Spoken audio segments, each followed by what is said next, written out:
Hello दोस्तों, स्वागत है आप सभी का आपके अपने चैनल गुरुमंत इंस्टीट्यूट पर। आज का ये वीडियो 12th क्लास के उन सभी स्टूडेंट्स के लिए है जो बोर्ड परीक्षा 2024 में एग्जाम देने वाले हैं। तो बोर्ड परीक्षा 2024 की तैयारी को मजबूत करने के लिए हम सैंपल पेपर आपको सॉल्व करा रहे हैं आज से। यानी कि ये आपका मॉडल पेपर 1 जो हमने आज सुबह आपको एक मॉडल पेपर दिया था, जिन्होंने अभी तक वो पीडीएफ में या वीडियो नहीं देखी है वो जाकर देख लीजिएगा, लिंक में नीचे डिस्क्रिप्शन में लगा दूंगा। मॉडल पेपर 1 हमने दिया था, उसका सॉल्यूशन कराऊंगा। सॉल्यूशन में पहले खंड क ले रहा हूं। खंड क में बहुविकल्पीय प्रश्न है, 6 बहुविकल्पीय प्रश्न आएंगे, एक एक करके आपको प्रश्न डिस्प्ले पर दिखाई देगा, सॉल्यूशन में बोर्ड पर कराऊंगा। राइट, चलिएगा पहला प्रश्न आप देखिएगा। पहला प्रश्न आपको दिखाई दे रहा है, क्या कह रहा है, 8 कूलाम ऋण आवेश में उपस्थित इलेक्ट्रॉन की संख्या बताओ। यानी कि 8 कूलाम आवेश में कितने इलेक्ट्रॉन होंगे। तो यहीं पर क्वेश्चन और चेंज करके आ सकता है, कभी कह देगा 1 कूलाम आवेश में कितने इलेक्ट्रॉन होते हैं, 50 कूलाम आवेश में कितने इलेक्ट्रॉन होते हैं, 2000 कूलाम आवेश में कितने इलेक्ट्रॉन होते हैं। इस तरीके से तो इलेक्ट्रॉन की संख्या पर एक सवाल आ सकता है। ठीक है, इंपॉर्टेंट है, काफ़ी बार आ रहा है और बहुविकल्पीय प्रश्न में इस टाइप के सवाल ही आते हैं। ठीक है, चलिएगा। तो इसमें दिया क्या है, आपको आवेश दे रखा है, आवेश की मात्रा आपको दे रखी है, आवेश यानी कि Q बराबर दे रखा है 8 कूलाम। ओके, और इलेक्ट्रॉन की संख्या आपसे पूछी है, क्या पूछा है, इलेक्ट्रॉन की संख्या n बराबर आपसे पूछा है।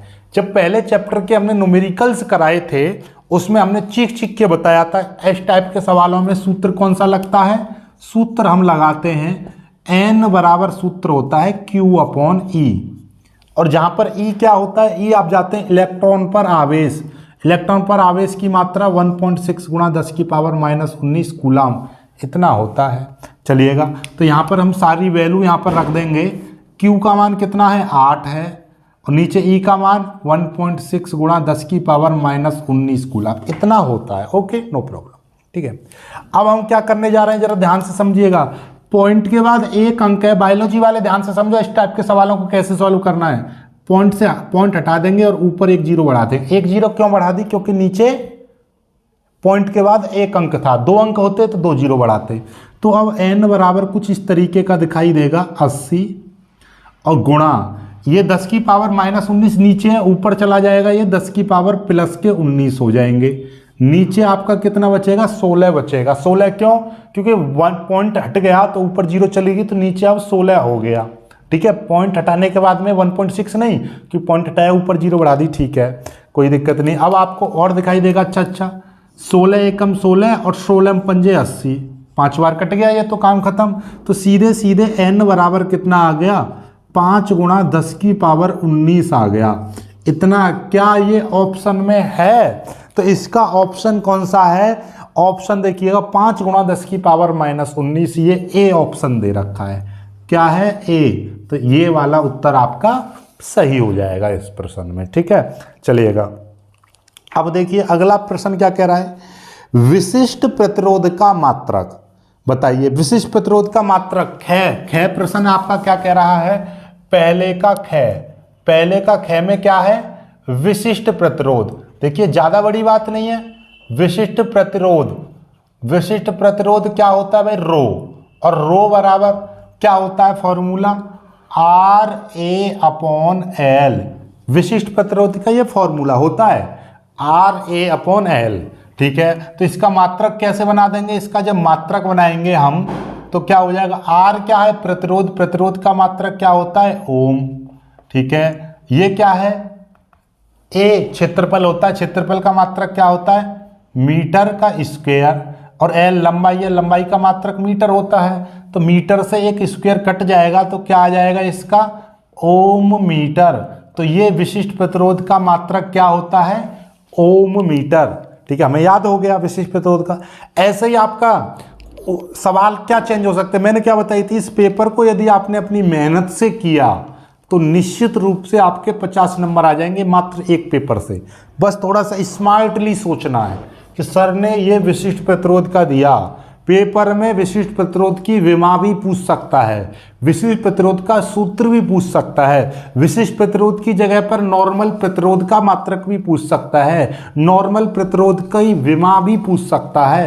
तो ये चीज आप है, धारिता पूछ सकता है कि धारिता का मात्रक क्या होता है, धारिता का वैद्युत क्षेत्र की तीव्रता और धारिता में क्या संबंध होता है, ऐसे कुछ भी पूछ सकता है। तो इस टाइप के सूत्रों को भी याद कर लेना है, ठीक है।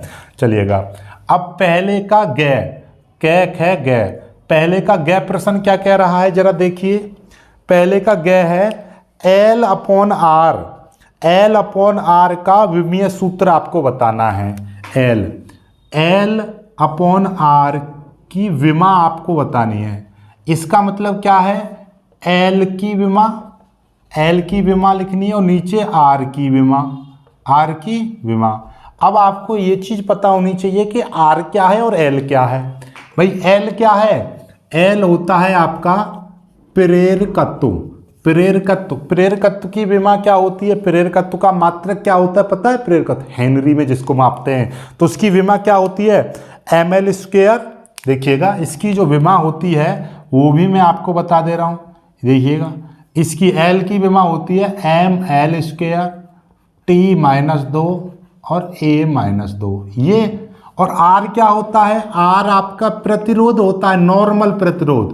ये विशिष्ट प्रतिरोध है, ये क्या है आपका प्रतिरोध होता है। और प्रतिरोध की विमा क्या होती है भाई, प्रतिरोध की विमा होती है ml² T-3 और A-1 ये होती है, सॉरी A-2 ही होता है, A-2 ये होता है, ठीक है। याद रखिएगा ये आपका क्या बन गई, ये प्रतिरोध की विमा हो गई, ठीक है। अब हमको क्या करना है, हमको तो इसकी L अपॉन R की विमा लिखनी है। अब इस तरीके से तो अब आपको दिखाई दे रहा होगा कि देखिएगा m से m कट जाएगा, L² से L² कट जाएगा, A² से A की पावर -2 से A की पावर -2 कट जाएगा और T की पावर -2 से T की पावर -2 कट जाएगा। तो यहाँ पर से क्या बचेगा, ऊपर 1 नीचे T की पावर -1 बचेगा इस तरीके से। क्यों, क्योंकि ऊपर T की पावर -2 है, नीचे T की पावर -3 है, तो T की पावर -1 बचेगा और ये ऊपर जाएगा तो T की घात +1 हो जाएगा इस तरीके से, ब्रैकेट बंद, प्लस को 1 लिखने की जरूरत नहीं है। तो इसकी विमा क्या बन गई, T बन गई। T है ऑप्शन में, बिल्कुल हैगा पहला, इसका भी A ऑप्शन सही है, इसका भी A ऑप्शन सही है। ये वाला कौन सा ऑप्शन था, ये तो हमने चेक ही नहीं किया था, इसमें ओम मीटर, इसका भी A ऑप्शन सही है। अरे सभी में A आ रहा है तो घबराना नहीं है। कुछ क्या करते हैं ABCD ऐसे लगा देते हैं, ABCD ऐसा नहीं लगाना, AA भी हो सकता है, कोई दिक्कत नहीं है। चलिएगा गैर प्रश्न आपको दिखाते हैं, पहले इसका स्क्रीनशॉट ले लीजिएगा सॉल्यूशन का, फिर आगे बढ़ते हैं, ठीक है। बहुत ही बेहतरीन तरीके से आपको सॉल्यूशन कराया जा रहा है, कुछ समझ में आ रहा है तो वीडियो को भाई लाइक भी कर देना। क्या कर देना, वीडियो को लाइक जरूर करना है, ठीक है। चलिएगा, और जिन्होंने अभी तक चैनल को सब्सक्राइब नहीं किया तो चैनल को सब्सक्राइब जरूर कर लीजिएगा, ठीक है। चलिए तो अब आते हैं अपने प्रश्न पर। अगला प्रश्न, पहले का गृह प्रश्न कह रहा है -5 डायोप्टर, डी का मतलब डायोप्टर, तथा +3 डायोप्टर क्षमता के 2 लेंस संपर्क में रखे हैं, संयुक्त लेंस की फोकस दूरी निकालनी है, ठीक है। मतलब क्षमता, इनकी पावर आपको दे रखी है 2 लेंस की। पहले का घ है और इसमें आपको दिया है, क्या दे रखा है, क्षमता दे रखी है। P1 आपको दे रखी है -5 डायोप्टर, दूसरा P2 आपको दे रखी है, इसकी पावर, दूसरी पावर आपको दे रखी है +3 डायोप्टर, ठीक है। दोनों लेंस यानी कि आपका इस तरीके से दोनों के दोनों लेंस आपके क्या है, एक दूसरे से संपर्क में, टच में रखे हुए हैं, ठीक है, कोई दिक्कत नहीं है। संयुक्त लेंस की फोकस दूरी आपसे पूछी है। नॉर्मली मैं आपको बताना चाह रहा हूं, देखिएगा फोकस दूरी, संयुक्त फोकस दूरी हो, कोई भी फोकस दूरी हो, फोकस दूरी का फॉर्मूला होता है, यदि सेंटीमीटर में निकालनी है तो 100 अपॉन क्या हो जाएगा, 100 अपॉन P हो जाएगा, और यदि मीटर में ये हो जाएगी सेंटीमीटर में, और 1 अपॉन P करेंगे तो ये आपका मीटर में निकलेगी। क्या निकलेगी, मीटर में, ठीक है, कोई दिक्कत नहीं। 100 अपॉन P लगाते हैं ज़्यादातर, क्योंकि ये जो फोकस दूरी छोटी होती है तो सेंटीमीटर में लिखते हैं, लेकिन मीटर में निकालना चाहो तो 1/p लगाओ, इस चीज को याद रखिएगा। 1/p लगाओगे तो उत्तर का जो मात्रक लिखा जाएगा वो मीटर लिखा जाएगा, 100/p रखोगे तो सेंटीमीटर। ठीक है, वैसे भी आपको पता है कि एक मीटर में कितने होते हैं, 100 सेंटीमीटर होते हैं। लो हो गया चेंज, मीटर हटाओगे तो 100 सेंटीमीटर, 100 ऊपर आ जाएगा, तो कोई दिक्कत नहीं है, बात वही है। चाहे तो इस फॉर्मूले में लगा दो या इसमें लगा दो, बात एक ही है। इसमें लगाओगे 100/p करोगे तो सेंटीमीटर लिखोगे मात्रक, 1/p करोगे तो मात्रक मीटर लिखोगे, कोई दिक्कत नहीं। अब कहोगे सर ये p कहाँ से आया, तो p कोई दिक्कत नहीं है। जब आपको दो पावर, ये पावर होती है लेंस की क्षमता, क्षमता कितनी है, दो लेंस की क्षमता दे रखी है, तो यहाँ से हम p निकाल सकते हैं। p बराबर क्या हो जाएगा, p1 + p2। ठीक है, अब देखिएगा p1 का मान कितना दे रखा है, -5 दे रखा है, और p2 का मान +3 दे रखा है, तो दोनों मिलाकर कितना बचेगा, -2 बचेगा। कोई दिक्कत नहीं है, -2 डायोप्टर आ जाएगा, नो प्रॉब्लम, कोई दिक्कत नहीं है। तो f बराबर 100 अपॉन नीचे लिख देंगे -2। ठीक है, इससे ये कट जाएगा तो कितना आ जाएगा, -50 सेंटीमीटर आ जाएगा। क्या आ जाएगा, -50 सेंटीमीटर आ जाएगा। क्या ये उत्तर आ रहा है -50 सेंटीमीटर, बिल्कुल हैगा, कहेगा डी। कौन सा ऑप्शन है, डी विकल्प आपका सही है। उत्तर आपको दिखाई दे रहा होगा, प्रश्न आपको दिखाई दे रहा होगा डिस्प्ले में, तो डी आपका राइट आंसर हो जाएगा। ठीक है, चलिएगा, कोई दिक्कत नहीं है। लेंसों में दूरियां आपकी -+ फोकस दूरियां कुछ भी -+ आ सकती हैं। माइनस का मतलब ये अवतल लेंस है, सिंपल सी बात है, अवलक। ठीक है, वो इधर की ओर है, इस तरीके से आपको पता ही होगा। ठीक है, बाकी जब हम पढ़ाएंगे तब आपको समझ में आ जाएगा। ठीक है, अब आगे बढ़ते हैं। पहले का घ के बाद में पहले का ड़, ये करते हैं। ठीक है, ड़ देखिएगा क्या कह रहा है, अगला प्रश्न आपसे क्या कह रहा है, अर्धचालकों में वैद्युत चालन होता है। अर्धचालकों में वैद्युत चालन किसके द्वारा होता है, देखिएगा भाई, अर्धचालक, ध्यान से समझिएगा, अर्धचालक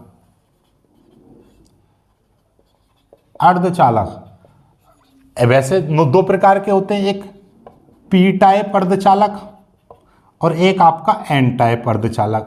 ठीक है, अब पी टाइप अर्धचालक यानी पी से पॉजिटिव होते हैं होल्स, तो होलों के द्वारा इनमें वैद्युत चालन होता है। N type, N pole negative क्या होते हैं, इलेक्ट्रॉन होते हैं, इलेक्ट्रॉन्स।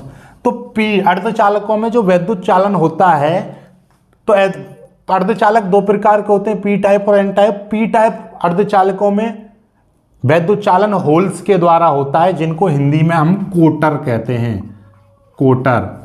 और एन टाइप अर्धचालकों में वैद्युत चालन इलेक्ट्रॉनों के द्वारा होता है। जब अर्धचालक पढ़ाए हमने तो देख लीजिएगा, अर्धचालक डाल दीजिए, पी टाइप अर्धचालक, एन टाइप अर्धचालक by Manoj sir, N type अर्धचालक बाई मनोज सर डालिए, आपको पहली वीडियो हमारी ही मिलेगी, उससे देख लीजिएगा, सब कुछ समझ में आ जाएगा। तो अब इसने तो पी टाइप और एन टाइप नहीं पूछा, सीधे सीधे कहा है कि अर्धचालकों में वैद्युत चालन किनके द्वारा होता है, तो आप कह दोगे भैया कोटर और इलेक्ट्रॉन दोनों के द्वारा होता है। ठीक है, तो इसका राइट आंसर कौन सा है, इलेक्ट्रॉन और कोटर। तो इसमें लिखा है सी ऑप्शन, देखिएगा, कोटरों व इलेक्ट्रॉनों से। तो इसका जो सी ऑप्शन है, सी ऑप्शन किससे, कोटर और इलेक्ट्रॉन दोनों से होता है, दोनों से लिख रहा है ना, दोनों से। ठीक है, कोटर और इलेक्ट्रॉनों से। ठीक है, अगला प्रश्न देखिए क्या लाजवाब प्रश्न है। निम्न कण एक ही वेग से गतिमान है, तो अधिकतम डी ब्रोगली तरंगदैर्ध्य वाला कण बताइए। अधिकतम डी ब्रोगली तरंगदैर्ध्य वाला कण बताइए। देखिएगा, ध्यान से समझिए, चीज को ध्यान से समझ लीजिएगा। ये कह रहा है कि भाई चार कण हैं जो कि एक ही वेग से चल रहे हैं। चार कण कौन कौन से हैं, एक इलेक्ट्रॉन, प्रोटॉन, देखिएगा, इलेक्ट्रॉन, प्रोटॉन और क्या है, इलेक्ट्रॉन, प्रोटॉन और अल्फा कण और आपका न्यूट्रॉन। ध्यान से समझिएगा, ये चार कण हैं और चारों के चारों एक ही वेग से चल रहे हैं। क्या चल रहे हैं, एक ही वेग से चल रहे हैं, यानी कि इनका जो वेग है, वेग क्या है, वेग सभी के लिए समान है। तो इनमें बताना है कि किसकी डी ब्रोगली तरंगदैर्ध्य यानी किसका लैम्डा का मान सबसे ज्यादा होगा, अधिकतम होगा, ये आपको बताना है। तो पहले तो आपको ये पता होना चाहिए कि लैम्डा बराबर फॉर्मूला क्या होता है, H/mv। क्या होता है, H/mv। अब H तो आपका नियतांक है और V आपने बोल दिया कि सभी के लिए समान है, तो वो भी एक नियतांक हो गया, यानी नियत हो गया, कांस्टेंट हो गया। तो कुल मिलाकर बात यह है, वैसे भी आप देखो तो भैया जिसका m का मान कम होगा तो लैम्डा का मान ज्यादा होगा। तो बस ये देख लो कि इन चारों कणों में m का मान सबसे कम किसका है। तो इलेक्ट्रॉन का जो m का मान होता है वो कितना होता है, आपको पता होगा 9.1 गुणा 10 की पावर -31। 9.1 गुणा 10 की पावर -31 किलोग्राम। माइनस की घातें आ रही हैं, कितना कम है, कितना कम, माइनस, समझ रहे हो, -31 यानी कि 9.1 में 10 की पावर 31, नीचे उतर जाएगा तो 31 हो जाएगा। मतलब 1 2 3 4 5 6 7 8 9 ऐसे करके इतने से भाग करना है तो कितनी छोटी संख्या बन जाएगी, है। तो देखिए 9 में 9 ही मान के चलो, 9.1 को मारा गोली, 9 में यदि मैं 1000 से भी भाग कर दूंगा तो 0.009 आ जाएगा। तो ऐसे ही इतनी संख्या से भाग करेंगे तो कितने किलोग्राम बैठेगा, बिल्कुल 0 के बराबर लगभग है। तो सबसे कम इनमें, इन चारों कणों में जो सबसे कम जो द्रव्यमान है वो इलेक्ट्रॉन का है। सबसे कम जो द्रव्यमान है इलेक्ट्रॉन का है। इसीलिए इस वाले प्रश्न में जो डी ब्रोगली तरंगदैर्ध्य जो सबसे ज्यादा होगी तो वो किसकी होगी, इलेक्ट्रॉन की। किसकी होगी, इलेक्ट्रॉन। या फिर आप कह सकते हो इसको बीटा कण भी आ जाए ऑप्शन में तो बीटा कण लगा दीजिएगा, जो जैसे कि आपको दे रखा है, ठीक है। तो समझ में आ गई बात। तो इलेक्ट्रॉन की सबसे कम द्रव्यमान होने के कारण इसकी तरंगदैर्ध्य सबसे ज्यादा होगी, ठीक है। उत्तर भी आपको समझ में आ गया होगा, ठीक है। चलिएगा अब आगे बढ़ते हैं। यहां तक समझ में आया है तो वीडियो को भाई लाइक कर दीजिएगा, और जिन्होंने अभी तक चैनल को सब्सक्राइब नहीं किया है चैनल को सब्सक्राइब जरूर कर लीजिएगा। अब अगले वाले प्रश्नों पर बढ़ते हैं। अगला प्रश्न देखिएगा, आपको दिखाई दे रहा है, धारामापी को वोल्ट मीटर में बदलने के लिए क्या करना होगा भाई, ठीक है। तो धारामापी को वोल्ट मीटर में बदलने के लिए हम क्या करते हैं, देखिए ध्यान से समझिएगा, मैं आपको समझाना चाह रहा हूं। धारामापी को वोल्ट मीटर में बदलेंगे, ठीक है। ये है धारामापी, समझ लीजिए गैल्वेनोमीटर है, ये हो गया, ठीक है। अब इसको वोल्ट मीटर में बदलना है हमको, तो हम क्या करेंगे, इसके श्रेणी क्रम में हम क्या जोड़ देंगे, एक उच्च प्रतिरोध जोड़ देंगे जिसका नाम देते हैं हम शंट। अब ये पूरा का पूरा समायोजन क्या कहलाएगा, आपका वोल्ट मीटर। ये क्या कहलाएगा, वोल्ट मीटर कहलाएगा। समझ में आई बात, नहीं आई? तो धारामापी की कुंडली में, धारामापी के कुंडली या धारामापी के साथ एक उच्च प्रतिरोध, क्या है ये, उच्च प्रतिरोध, उच्च प्रतिरोध श्रेणी क्रम में जोड़ दिया।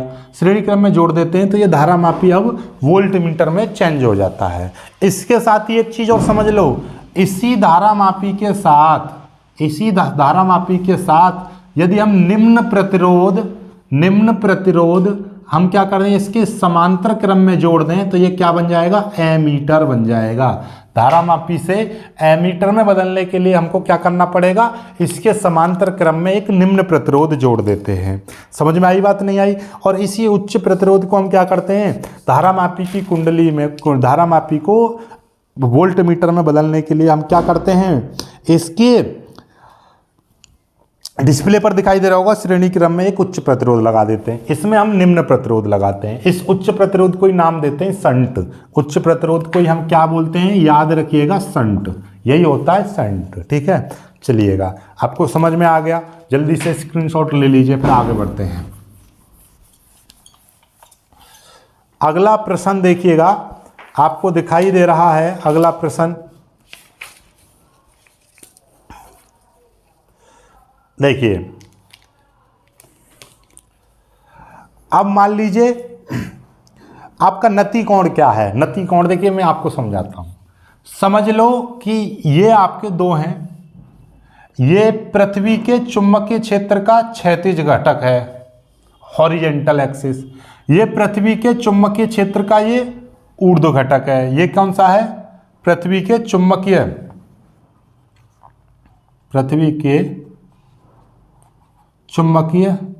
क्षेत्र का क्षैतिज घटक, ये आपका ऊर्ध्व घटक हो गया। और ये आपकी परिणामी तीव्रता होगी चुंबकीय क्षेत्र की, ठीक है। तो पृथ्वी के चुंबकीय क्षेत्र के क्षैतिज घटक तथा परिणामी चुंबकीय क्षेत्र के बीच बनने वाले कोण को हम नति कोण कहते हैं। ये क्या है? परिणामी चुंबकीय क्षेत्र की दिशा। और ये क्या है? पृथ्वी के चुंबकीय क्षेत्र के क्षैतिज घटक की दिशा। तो पृथ्वी के चुंबकीय क्षेत्र के क्षैतिज घटक की दिशा तथा पृथ्वी के परिणामी चुंबकीय क्षेत्र की दिशा के बीच बनने वाले कोण को हम नति कोण कहते हैं। इसे थीटा से प्रदर्शित करते हैं। समझ में आ गई होगी बात, ठीक है। और चुंबकीय ध्रुवों पर इसका मान 90 डिग्री होता है। क्या होता है? चुंबकीय ध्रुवों पर इसका मान जो होता है वो कितना होता है? 90 डिग्री होता है। हो गया। अगला देखिएगा, अगला प्रश्न है आपका दूसरे का यह है, किरचॉफ का धारा नियम और वोल्टता नियम आपको बताना है। तो वोल्टता नियम भी देख लीजिए और धारा नियम भी देख लीजिए। किरचॉफ के नियम जो हैं आपको डिस्प्ले पर दिखाई दे रहे होंगे, दोनों नियम देखिएगा। एक नियम ये कहता है, देखिएगा, कि सिग्मा आई बराबर 0। ये क्या है? कि किसी भी संधि पर परिपथ के किसी भी संधि पर मिलने वाली सभी धाराओं का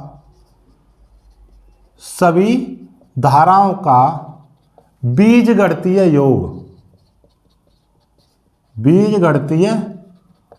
योग कैसा होता है? शून्य होता है सभी, ठीक है। तो क्या होगा? किसी वैद्युत परिपथ में किसी भी संधि पर मिलने वाली सभी धाराओं का बीजगणितीय योग शून्य होता है। बस बात करता, सिग्मा आई बराबर 0, ठीक है। आगे देखिएगा, अगला नियम क्या कहता है? किरचॉफ का वोल्टता का नियम, यानी कि किरचॉफ का द्वितीय नियम। किरचॉफ का द्वितीय नियम कहता है सिग्मा आई आर बराबर सिग्मा ई। मतलब ये क्या है? धारा। ये क्या है? प्रतिरोध, यानी कि, और वो भी कैसा प्रतिरोध? संगत मतलब धारा के साथ लगने वाला प्रतिरोध। और इसका मतलब क्या है? इसका सिग्मा का मतलब बीजगणितीय योग। क्या है? सिग्मा का मतलब क्या है? बीजगणितीय योग। ये सिग्मा बीजगणितीय योग यानी कि सिग्मा, ठीक है। और ये क्या है? विद्युत वाहक बल। तो किसी परिपथ के किसी भी खंड में या किसी परिपथ के किसी भी बंद पास में बहने वाली धारा तथा उसके संगत प्रतिरोध के गुणनफल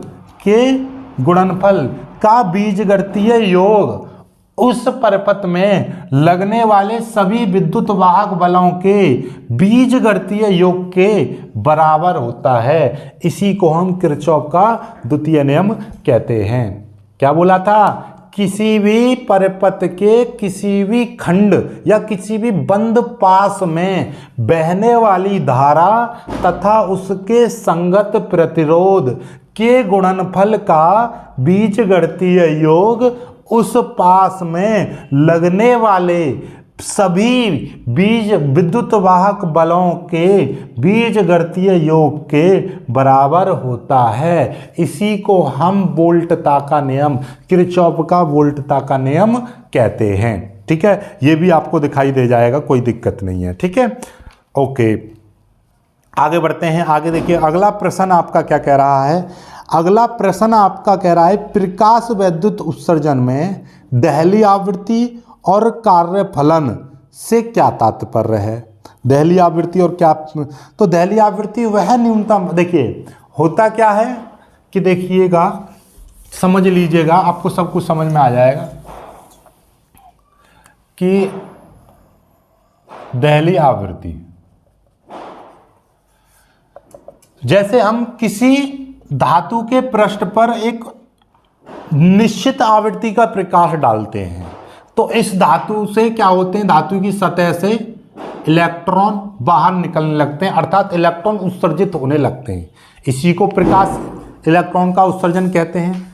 तो इसमें ऐसा नहीं है, सब सोच के देखो, मैं आपके नॉर्मल भाषा में कहूँ, ये लोहे की कील है और कभी देखा आपने कोई लोहे की चीज़ है, कोई वस्तु ज़्यादा गर्म हो जाती है तो उसके अंदर हीट लगती निकलती है, जैसे कि हम आग से हीट निकलती है, जैसे उसके पास लेकर जाते हैं तो हाथ एकदम गर्म सा महसूस होता है ना। तो इसका मतलब क्या, उससे हीट निकल रही है, यानी कि इस पर इलेक्ट्रॉन निकल रहे हैं, ऊर्जा निकल रही है, ऐसा समझ लो, ठीक है, नॉर्मली। तो अब ऐसा तो नहीं है कि मोमबत्ती पे मान लीजिए कोई लोहे की कील है बहुत तगड़ी वाली और उसको मोमबत्ती के पास 1 सेकंड ले जाओ और तुरंत गर्म हो जाएगी मोमबत्ती के प्रकाश से, नहीं ना। उसके लिए बहुत उच्च ताप चाहिए, कई हजार डिग्री सेंटीग्रेड चाहिए, जो 1 सेकंड घुसाओ और बढ़ाओ तुरंत गर्म हो जाए, है कि नहीं। तो ठीक उसी प्रकार से कि इस पर डालने के लिए जब इस धातु की सतह से इलेक्ट्रॉन निकालने हैं तो उस पर एक निश्चित आवृत्ति का प्रकाश होना चाहिए। यदि एक निश्चित आवृत्ति से कम होगा तो उससे इलेक्ट्रॉन नहीं निकलेगा। तो उसी निश्चित आवृत्ति को हम देहली आवृत्ति कहते हैं, जिससे प्रकाश इलेक्ट्रॉन निकल सके, या जिससे नीचे की आवृत्ति पर मैं कह रहा हूं कि 10, इसकी देहली आवृत्ति 10 है, 10 हर्ट्ज है, तो मतलब क्या है कि 10 हर्ट्ज से तो इलेक्ट्रॉन निकल जाएगा, लेकिन 10 से कम 9.999 होगा तो इससे इलेक्ट्रॉन नहीं निकलेगा। तो मतलब क्या है, वह न्यूनतम आवृत्ति जो किसी वस्तु की सतह से प्रकाश इलेक्ट्रॉन को निकाल सके, उसको हम देहली आवृत्ति कहते हैं। या वह निश्चित आवृत्ति जिससे नीचे की आवृत्ति पर किसी धातु की सतह से कोई भी प्रकाश इलेक्ट्रॉन उत्सर्जित ना हो सके। अर्थात मतलब क्या है, 10 से ऊपर की आवृत्ति 11, 12 और 13 सभी पर प्रकाश इलेक्ट्रॉन निकल जाएगा, लेकिन 10 से नीचे की पर नहीं निकलेगा। तो यही जो फिक्स आवृत्ति होती है, इसी को हम देहली आवृत्ति कहते हैं। डिस्प्ले पर दिखाई दे रहा होगा, किसी धातु के पृष्ठ पर आपतित प्रकाश की वह न्यूनतम आवृत्ति जो किसी धातु से प्रकाश इलेक्ट्रॉन का उत्सर्जन कर सके, वही न्यूनतम आवृत्ति देहली आवृत्ति कहलाती है। इसको न्यू जीरो से प्रदर्शित करते हैं, ठीक है। चलिएगा, कार्यफलन क्या होता है, आपतित प्रकाश की वह न्यूनतम ऊर्जा जो किसी धातु के पृष्ठ से प्रकाश इलेक्ट्रॉन को उत्सर्जित करने के लिए आवश्यक होती है, उसे ही उस धातु का कार्यफलन कहते हैं। इसे W से प्रदर्शित करते हैं, यानी कि वह ऊर्जा जो किसी धातु से इलेक्ट्रॉन को निकाल सके। अर्थात इसको हम कितनी ऊर्जा दें कि जिससे प्रकाश इलेक्ट्रॉन उत्सर्जित हो सके, यानी कि किसी धातु से प्रकाश इलेक्ट्रॉन को उत्सर्जित करने के लिए जितनी न्यूनतम आवृत्ति होगी या जितनी न्यूनतम ऊर्जा दी जाएगी, उसी ऊर्जा को हम क्या कहते हैं, कार्यफलन कहते हैं। चलिएगा आगे, अगला जो प्रश्न है, प्रकाश अल्फा कण का विकिरण क्या है। अल्फा कण का विकिरण भी समझ लीजिए भाई, अल्फा कण का विकिरण क्या होता है। देखिएगा,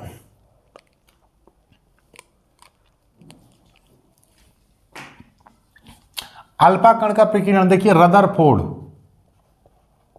वैज्ञानिक रदरफोर्ड थे, उन्होंने 1911 में परमाणु की संरचना, क्या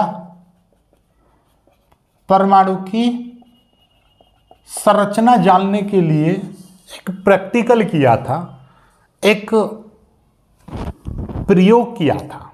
उसी प्रयोग को हम बोलते हैं रदरफोर्ड का अल्फा कण विकिरण। उन्होंने क्या किया था, एक स्वर्ण पत्र लिया, उस पर बहुत सारी अल्फा किरणें की बौछार की। एक स्वर्ण पत्र पर बहुत सारी अल्फा कणों की बौछार की। कुछ किरणें तो सीधी निकल गई, जिस वेग से आई थी उसी वेग से निकल गई। कुछ किरणें जैसे ही इसके नाभिक के पास गई तो कुछ अपने मार्ग से विक्षेपित हो गई, और कुछ किरणें जिस वेग से गई थी उसी वेग से वापस आ गई, जिस वेग से गई थी उसी वेग से वापस आ गई। इससे पता चलता है कि परमाणु का अधिकांश भाग खोखला होता है, ठीक है।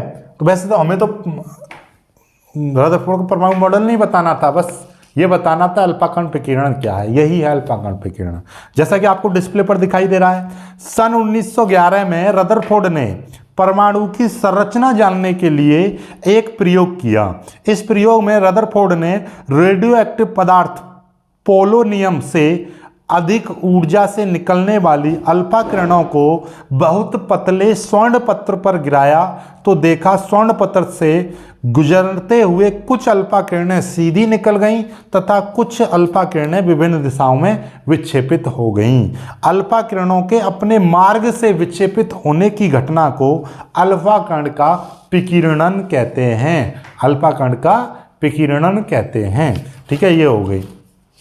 ठीक है, चलिएगा अब आगे देखिएगा। आगे अगला जो प्रश्न है, समस्थानिक और संभारिक क्या होते हैं। समस्थानिक और संभारिक क्या होते हैं, इनको समझ लीजिए। बहुत ही प्यार से इनको भी समझा देता हूं मैं। देखिएगा, समस्थानिक दो चीज हैं, समस्थानिक और एक संभारिक। ठीक है, और एक ये कोई तत्व है, तत्व पर यहाँ पर जो होता है ये क्रमांक होता है और यहाँ पर जो होता है आपका ये एटॉमिक मास, यानी कि ये आपका समस्थानिक तथा संभारिक को सह उदाहरण सहित परिभाषित करो। ध्यान से समझिएगा, समस्थानिक और संभारिक। समस्थानिक और संभारिक, देखिए ये कोई तत्व है, समझ लीजिएगा, ये कोई तत्व है और ये तत्व के ऊपर जो होता है वो परमाणु भार होता है। परमाणु भार किसी के भार अर्थात वेट को बताएगा। और जेड क्या होता है, परमाणु क्रमांक होता है। ये परमाणु क्रमांक उसके स्थान को बताता है। और यहाँ पर क्या है, सम्मि समान स्थान, जिसका स्थान समान हो अर्थात उसका परमाणु क्रमांक समान हो। ठीक है, और यहाँ पे इसके एग्जाम्पल होते हैं 1H1, 1H2, 1H3, मतलब ये एक ही तत्व के अलग अलग परमाणु हैं। तो इसका क्या है, एक ही तत्व के ऐसे परमाणु, इसमें क्या है, एक ही तत्व के ऐसे परमाणु जिनके क्रमांक तो समान, जिनके परमाणु क्रमांक तो समान परंतु परमाणु भार भिन्न भिन्न होते हैं। परमाणु भार भिन्न भिन्न होते हैं, उनको हम समस्थानिक कहते हैं। ये इसके एग्जाम्पल, इनके नाम है, ये हाइड्रोजन के समस्थानिक हैं। 1H1 का नाम होता है प्रोटियम, ड्यूटेरियम, ट्राइटियम, ऐसे इनके अलग अलग नाम होते हैं। ये देखिए क्रमांक 6 है, यहाँ पर भी 6 है, लेकिन इसका भार 12 है, इसका 13 है, इसका 14 है। समझ में आ गई। सम्मिश्र समान, जिनके स्थान समान होते हैं अर्थात जिनके परमाणु क्रमांक समान होते हैं और भार उनके भिन्न भिन्न होते हैं। और एक और चीज इसमें खास बात क्या है, ये एक ही तत्व के परमाणु होते हैं, एक ही तत्व के परमाणु। इसमें क्या है, इसमें भिन्न भिन्न तत्व होते हैं, भिन्न भिन्न तत्व के भिन्न भिन्न परमाणु होते हैं। ठीक है, भिन्न भिन्न तत्वों के ऐसे परमाणु, विभिन्न तत्वों के ऐसे परमाणु जिनके क्रमांक तो जिनके परमाणु भार तो समान परंतु क्रमांक भिन्न भिन्न होते हैं। जिनके परमाणु क्रमांक तो परमाणु भार तो समान, भार समान, जिनके परमाणु भार तो समान परंतु क्रमांक भिन्न भिन्न होते हैं, उनको हम संभारिक कहते हैं। एग्जाम्पल के लिए ये हो गए। और ये अलग अलग तत्व के और होते हैं, भिन्न भिन्न तत्व के। ठीक है, तो यहाँ पे याद रखिएगा। और ये एक ही तत्व के होते हैं, ये विभिन्न तत्व के होते हैं, इसमें विभिन्न तत्व आते हैं। याद रखिएगा, ये चीज इंपॉर्टेंट है, छोटी छोटी। ठीक है, चलिएगा। तो अब कुछ नहीं बचता, अब सीधे सीधे आपका तीसरा प्रश्न आपका बचता है। तीसरे का कै आगे अगली वीडियो में कराएंगे। इस वीडियो को ज़्यादा से ज़्यादा प्यार देना, सपोर्ट करना, और जिन्होंने अभी तक चैनल को सब्सक्राइब नहीं किया वो चैनल को सब्सक्राइब जरूर कर लीजिएगा। जय हिंद।